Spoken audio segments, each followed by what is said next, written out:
ជំរាបសួរពុកម៉ែបងប្អូនទាំងអស់គ្នានៅក្នុងសុភាសិតនេះលោកចង់បង្ហាញប្រាប់យើងថា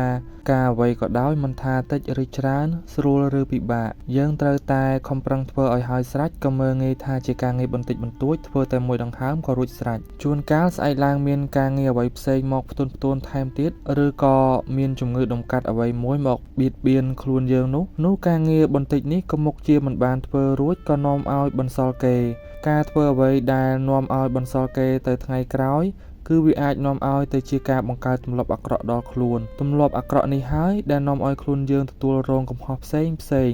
ឬនាំឲ្យលំបាកដល់ខ្លួនបើជាអ្នកធ្វើការឲ្យគេក៏ត្រូវគេស្ដីបន្ទោសព្រោះតែការងារមិនហើយឲ្យចវាយឬថាបើជាសិស្សក៏ត្រូវគ្រូស្ដីបន្ទោសដោយហេតុតែមិនទាន់កិច្ចការសាលាឲ្យគ្រូជាដើមវាក៏ជាហេតុធ្វើឲ្យកេរ្តិ៍ឈ្មោះរបស់យើងអាប់អោនចុះបានផងដែរក្នុងសេចក្តីនេះក៏មានការសម្គាល់ផងដែរថាមានការងារខ្លះគេមិនអាចនឹងបង្ហើយបានក្នុង1ម៉ោងឬ1ថ្ងៃដែរតួយ៉ាងដូចជាអ្នកធ្វើតុធ្វើទូគ្រឿងចម្លាក់ឬថាបើជាការងារខាងរដ្ឋបាលរត់ឯកសារផ្សេងក៏មិនងាយនឹងបង្ហើយឲ្យហើយរួចភ្លាមដែរតែទោះបីជាការងារនោះត្រូវធ្វើក្នុងរយៈពេលដ៏យូរយ៉ាងណាក៏លោកមិនឲ្យយើងមានសេចក្តីប្រមាថធ្វេសប្រហែសឡើយយើងត្រូវប្រញាប់ធ្វើវាតាំងពីដើមទីឲ្យទៀងទាត់និងទៅតាមពេលវេលាលុះត្រាតែហើយការមួយមុខហើយសឹមយើងចាប់មួយមុខទៀតកុំចាប់ស្រវាច្រើនមុខនេះបន្តិចនោះបន្តិចមិនឆ្ពោះត្រង់ណានាំឲ្យការដែលបានចាប់ធ្វើមកហើយអាក់ខានមិនបានទាន់ពេលវេលាទៅវិញឧទាហរណ៍ក្នុងពេល7ថ្ងៃសាស្ត្រាចារ្យបានដាក់ចំណោទមួយឲ្យសិស្សធ្វើ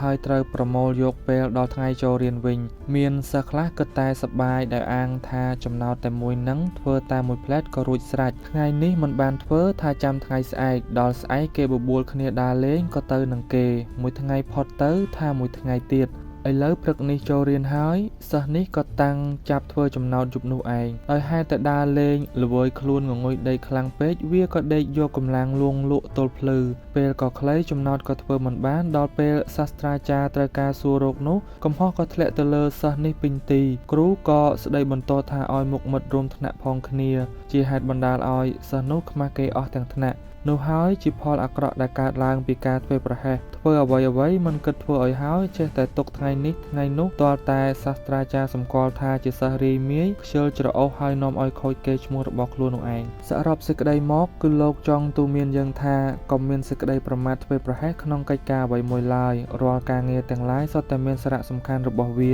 មិនថាការងារនោះតូចឬធំក្តីគឺក៏មើលងាយអរគុណសម្រាប់ការទស្សនាដល់ចប់ចំពោះការចូលចិត្តបងប្អូនអាចចុច Subscribe ឬ Like សម្រាប់ការតាមដានទស្សនាបន្ត